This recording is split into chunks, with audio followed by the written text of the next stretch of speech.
Hey everyone, welcome to another episode of Follow Up. My name is James and I'm here with Ryan Lingbloom, a member of our teaching team. And today we're talking through this current series that we're in called More Than Happy.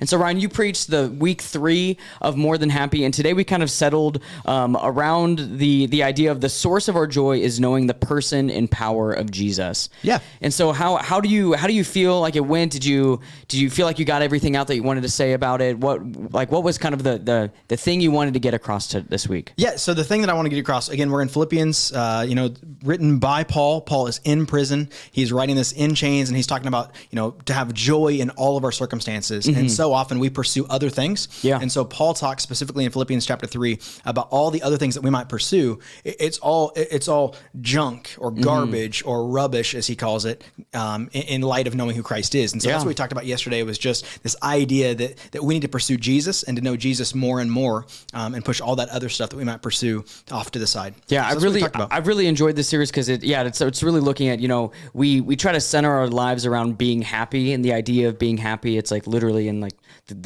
in the Declaration of Independence, like the pursuit of happiness, right? Yeah. It's this idea of that's the goal, is that we should all be able to pursue happiness, but the Bible calls us to be a people filled with joy, and that doesn't always mean happy. And I know in one of the first weeks we talked about how we just don't really use the word joy that often. Not at all. And so what does joy mean in the Bible, or just what can you describe for us a little bit of what this joy that we're even talking about, what does this really even mean? So joy is this assurance that God is in control. That's really what joy, and it actually comes from a quote from Rick Warren, where Rick Warren actually says joy is a settled assurance that God is in control of all the details of our life. And so that's kind of been where we've looked at and defined joy as this assurance that God's got us. Often we say, man, if I could just be happy, I want to be happy, I want to be happy, I want to be happy. But happiness, as I talked about yesterday, is situational. Yeah, it's pretty subjective. If you would have asked somebody a year ago and said, hey, what makes you happy? And they might say, well, what makes me happy is spending time with my family. Mm-hmm. And then we get into a pandemic and it's like, well, not that much time. I don't want that much time. Yeah, that's a little too much time. I'm not happy anymore because here I am in my basement with my family for an entire year. And so for a lot of people, it's just situational. It's circumstantial. Happiness is circumstantial of if I get this, I'll be happy for a while and then I'll want something else. It's kind of this. It's the idea of when you get to a certain level, if you can get to a certain rung on whatever ladder, then you're going to be happy. Well, then you realize that wasn't the thing. So then you have to find a new rung on the ladder. For sure. And so you just kind of keep climbing and climbing and climbing, and it's just a never-ending journey. Only to find out the ladder's leaned against the wall anyway. And you even mentioned yesterday, and I was thinking about it too, a bunch of actors that I've talked about, or just people that basically instantly become super wealthy, and they start buying all the things. They buy the giant house, the cars, all the things. It's like they have more money than they know what to do with, that they can physically even spend, and they're like, this still isn't it. They feel like they have no real friends of people that actually care about them, and it's just this idea of there's always going to be another level to try to measure up to, and so we need to consistently check our hearts for what we're trying to measure up to. Absolutely. And Paul, the writer of Philippians, is a guy who had everything. Mm-hmm. When he was Saul, before he met Jesus on the road to Damascus, he had everything going for him. Yeah. And so even as we talked about yesterday in Philippians chapter 3, here's a guy who's saying, I had this, and it wasn't enough for me. Yeah, and even in the Bible, this is not something we think about a lot, because we don't think about like you or Scott as having like a ton of political power, but the religious leaders at this time had a lot of power, so much, ton of influence. And so when you see Jesus calling people to be his disciples, that was an honor. Absolutely. So all these people are like dropping what they're doing, and he picked people that you wouldn't think is worthy. Just unordinary men. But it's like, so when religious leaders, like Paul was a religious leader, he like, by the book was like, had the thing. Yes. Like people probably looked up to him, and he realized like, I'm missing it because it's not based in who Jesus is. Like he realized how he'd been missing the point for so long. For sure. And then he had to like switch boats, which is such an interesting, and also this whole book is written from while he's in prison. Yep. Which is also like, talk about having joy when you're in prison, chained to someone. Yeah, and that's just that assurance. It's that assurance that God's got you. He'd been happy, tried to be happy, tried to live after happiness his entire life, and then meets Jesus and goes, no. I wasn't even close to happy. Yeah. Now I found joy. I found joy in knowing that Jesus has my back. Yeah. Jesus is with me. Well, let's get into it. I'm going to read the first couple of verses of the first 4 verses of Philippians chapter 3. We'll kind of look at all 12, but let's just get into the first few verses. So it says, "Further, my brothers and sisters, rejoice in the Lord. It is no trouble for me to write the same things to you again, and it is a safeguard for you. Watch out for those dogs, those evildoers, those mutilators of the flesh, for it is we who are the circumcision, we who serve God by his Spirit, who boast in Christ Jesus, and who put no confidence in the flesh. Though I myself have reasons for such confidence, if someone else thinks they have reasons to put confidence in the flesh, I have more. So can you kind of unpack this passage for us, Ryan? Yeah, so in the first couple verses there, he says, rejoice. And it's no trouble for me to write this again to you. He's been writing it over and over and over again. And so he's just saying, hey, listen, I'm going to keep saying this until you get it. And once you get it, then I'll move on. And then he says, watch out for the dogs. And we talked about yesterday about, we hear that in our culture, and you've got a new dog. Yeah. I've got a dog. Even before when we were setting up, I was like, hey, I'm trying something new. Like, we have a doggy cam at home. Yeah. So I can see what she's doing throughout the day. Yeah. Like, the way that we treat dogs is different than 2,000 years ago when Paul's writing these words. And so when he's saying watch out for the dogs, he's talking about dogs who are traveling in packs, who are looking for scraps. They're hungry and they're going to come after you. And so he's talking about those kinds of dogs. But really, he's illustrating a group of people. Yeah. And this group of people are called the Judaizers. And these Judaizers were going around saying you've got to do this and this and this. You've got to jump through all of these hoops. Which is who Paul used to be. It's exactly right. And he's saying you got to do all of these things. You got to jump through this hoop and this hoop and this hoop. And yesterday I said these words. I said, you got to jump through hoop A, hoop B, hoop C, and hoop D. And the moment I said hoop D yesterday, I almost made a joke, but I didn't.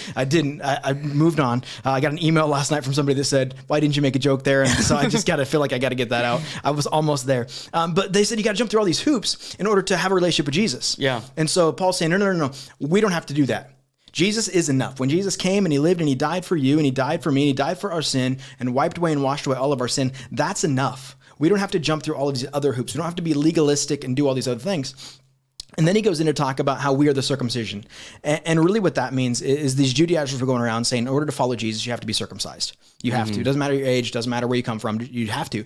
And so what he's saying is, no, when Jesus came, he cut out all of that sin. He cut away all the sin. And so therefore we are the circumcision. And then he goes on and says, hey, if you think that you need to do this and this and this and this and this to follow Jesus, he says, I have confidence in myself to say, I put confidence in all of that stuff and it wasn't enough for me. I still needed Jesus. And then he goes on, let's just read the next couple verses here. Because here's when he begins to unpack for himself all the things that would have made him the top of that class, would have given him the pedigree, would have given him the profession, would have given him the prominence, would have given him everything he needed to have. Yeah. And so let's read these. Yeah, I'll read it. So I'm just going to start. I'm going to back up. So it's like 4b, just so we kind of get that whole sentence. But it says, if someone else thinks they have reasons to put confidence in the flesh, I have more. Circumcised on the 8th day, of the people of Israel, of the tribe of Benjamin, a Hebrew of Hebrews, in regard to the law, a Pharisee, as for zeal, persecuting the church, as for righteousness, based on the law, faultless. He just read his resume to everyone. Yeah, he's saying, you know what? I come from an Ivy League school. I was mentored by the best professors there. I know the law frontwards and backwards. In tribe of Benjamin, that's the same tribe that Jesus' line came from. The most prominent tribe. I'm in the family too. I'm in the royal family. Yeah, he's a Hebrew of Hebrews. He's been circumcised. He says, I've got pedigree. I've got so much pedigree that I come from this area of people. I come from this tribe. I come from the Hebrews of Hebrews. I have pedigree, and that wasn't enough for me. Joy didn't come from that. Joy didn't come from that. I wasn't happy in my pedigree. And then he talks about his profession. He says, you know what? I was a Pharisee, most religious sect on the planet. They knew the law. They knew Genesis, Exodus, Leviticus, Numbers, and Deuteronomy, had it memorized. And here he is, and he's just going like, that wasn't enough for me. My profession wasn't enough. It didn't have joy. And then he talks about his performance. He said, I have zeal. I was blameless. I was spotless. I had all of this stuff going for me. If I thought someone was blaspheming, I would persecute them. We see that in Acts when he's persecuting Christians because he thought they were blaspheming. And so he says, you know what, my performance, it wasn't enough either. It didn't bring me joy either. And so what I love about Paul is he says, check out my resume. Look at my profession, look at my pedigree, look at my performance, look at all of that stuff. And I don't have joy. Yeah, like that wasn't enough for me. I needed Jesus still. And it's kind of more of like he's also saying that, hey, the things that you guys are trying to achieve, I have achieved them, and they're not it. Yep, I've got all the trophies. Yeah, so it's also like. Some of what he's saying is like, hey, I know these are the things that people are saying that you should value, and these are the things I used to value, and it's not getting there. And that's also something that, I think the church still sometimes has a tendency to do, is we tend to be gatekeepers of the faith. And it's like, well, I mean, bless their heart. I wish like they could like, if only they did this, it's like we kind of start making like these things of, oh, well, to really be in, you should probably be also serving and also connecting to a small group. And it's like, all of these things are things that you should do out of the overflowing joy of what God has done for you and being a part of the community. And so I also, it's pretty interesting because thinking about Paul in these early days, like the first 5 books of the Bible, that was all they had. That was the law. So that was the law. They probably didn't have it. Like, it's just crazy to think how accessible it is now. Right. There's apps, it's free everywhere. You can always find it. But before then, they probably just had a couple different scrolls in specific temples, and only some people, not everyone could even read it. So you have someone has to read Someone these things. has to memorize it. Yeah. So the culture of the time was like a lot of gatekeeping to the faith. Yep. So when someone comes into your town and they've like, I've read these things, I have them memorized, here's what it says, that holds so much weight and power, which is it's why it's very obvious how all these religious leaders had the power and influence they did. Yep. Because everyone has to take them at their word, and knowing the time that they've put in and the standing that they have to take it at face value, basically, for whatever they say. For sure. And so Paul spent the majority of the latter half of his life after he became Paul, that he spent all of that time basically trying to go back on what he's unpacking everything that he'd previously done. He's like, I have missed the point, and I don't want you to miss the point too. For sure. And basically, in our terms today, you can go to church, you can read the Bible, you can memorize the Bible, you can be in a small group, you can be in a Bible study, you can have all of these things. And if you don't have a relationship with Jesus, it doesn't matter. All of it's worthless. Everything is worthless in light of that, which is what he says next. Yeah. So I'll read the rest of it. 7 through 12 says, "But whatever were gains to me, I now consider loss for the sake of Christ. What is more, I consider everything a loss because of the surpassing worth of knowing Christ Jesus my Lord, for whose sake I have lost all things. I consider them garbage, that I may gain Christ and be found in him, not having a righteousness of my own that comes from the law, but that which is through the faith in Christ. The righteousness that comes from God on the basis of faith. I want to know Christ, yes, to know the power of his resurrection and participation in his sufferings, becoming like him in his death, and so somehow attaining to the resurrection from the dead. Now that I've already obtained all of this, or have already arrived at my goal, but I press on to take hold of that for which Christ Jesus took hold of me." There's a lot going on there. Yeah. And I really like how he says, I did all these things, but I want to lose it because I want to fall on just Christ alone. And having found him, and he says, like, the righteousness of my own that comes from the law. And this was a pretty typical thought process, that if you do all the things, if you check all the boxes, God, you're happy with God. And that's a big thing of the culture, is there's so many gods that people are trying to impress. You're always trying to figure out, how do I make the God's not mad at me so good things can happen? Right. And those good things were typically the things that I'd want to climb the ladder. So it's this cycle of trying to prove yourself to God. And Paul says, hey, I was following the law. I was doing all the things, but I considered that garbage, a bunch of horse or whatever, that compared to the freedom that comes in just having faith in Christ, which is so powerful. Yeah. He basically says, you know what, I did this, I did this, I did this, I did this, and all those add up to a negative. Those are liabilities in following Jesus, because I was relying on those things instead of relying on Jesus. And then he says all of that was garbage, and that word garbage, you alluded to it for a second. It does mean, I was looking up, like the primary use of it is just animal feces. Yeah. So whether it's horse or bull or whatever your choice feces. is, How's that? It's just animal poop. Yeah. And he says everything is garbage. Everything is dung. Everything is feces compared to knowing Christ. And we illustrated it yesterday by saying this, that we might chase after money, and money might be the thing that the world tells us to chase after. Or we might chase after status because that's what the world tells us to chase after. Or we might chase after relationships because that's what the world, possessions. We could do all this. We go back and forth forever and say, this is what we're chasing after. It might be an addiction, might be a passion, might be, who knows what it might be for you. And so we can chase after all these things. And what Paul's really saying is, no, put that in the toilet and flush it down. And when you flush something down in the toilet, you don't go after it. At least I hope you don't. You don't go after. Yeah, I hope you don't go after it. But if you don't go after it, no, you flush it and you let it go in light of following Jesus. And so he says, I want to know Christ. I want to know him in his power. I want to know him in his person. I want to know everything about him. And I love that. And I really like this spot where he says, not that I've already attained all this, because I can read Paul's writing, and maybe you can as well. I can read Paul's writing and get frustrated by his writing, because it's like, to die is gain, or, to live is Christ and to die is gain. He says those things. He says everything is garbage. Everything is skubala, the Greek word for poop. Everything is poop compared to knowing Christ. And he says these words, and it's frustrating, because it's like, well, if you look at my life, maybe your life too, if you look at my life, it's sometimes in opposition of that. Yeah. It's something where I might say everything is secondary to Christ, but my life might not look that way. And Jesus, he doesn't even say secondary. He says it's garbage. It's sewer garbage. It is trash. It is that compared to knowing Christ. Not even secondary. Yep. It's that. And so I get frustrated by that a little bit to go, man, I don't even know if my life looks like that. Sure. And then you read through, the book of Psalms. Yeah. And you find in the book of Psalms, David just going like, God, you're so great. You're so wonderful. You're incredible. And then you flip the page and he's like, why? That was God? actually the communion meditation that I used yesterday before I even heard you talk about it. But yeah, the Psalms is so interesting because it's one guy's perspective.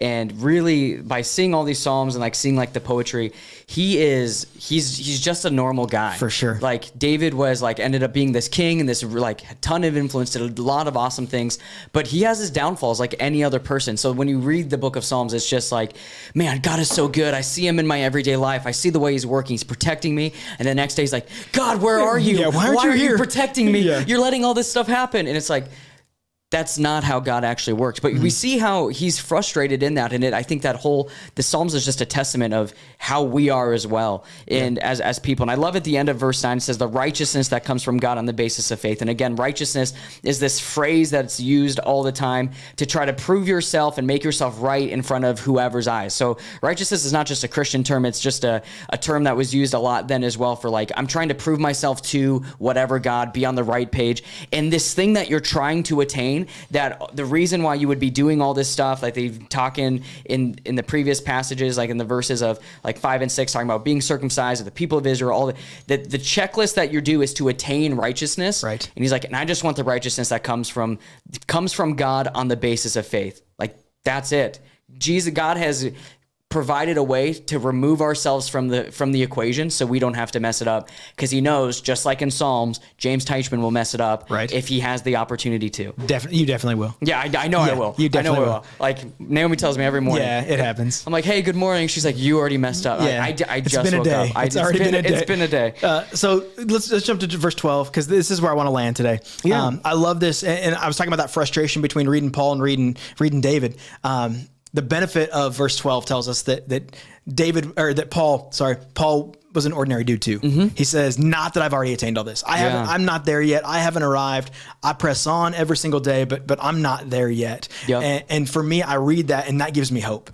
Yeah. That gives me hope, because here's a guy who's in jail, who's chained to a guard, who's writing, "Rejoice in the Lord." To die is Christ, to die is gain, and to live is Christ. Like if he's saying all of these things and he's saying, "Hey, I'm not there yet," that gives me hope in the way that I live my everyday life. Yeah, and it's also just it's not an end goal, and that's part of the transition that we have to have in our thinking that needs to be transformed. Is climbing the ladder it's not that we're trying to replace the rungs on the ladder with something different.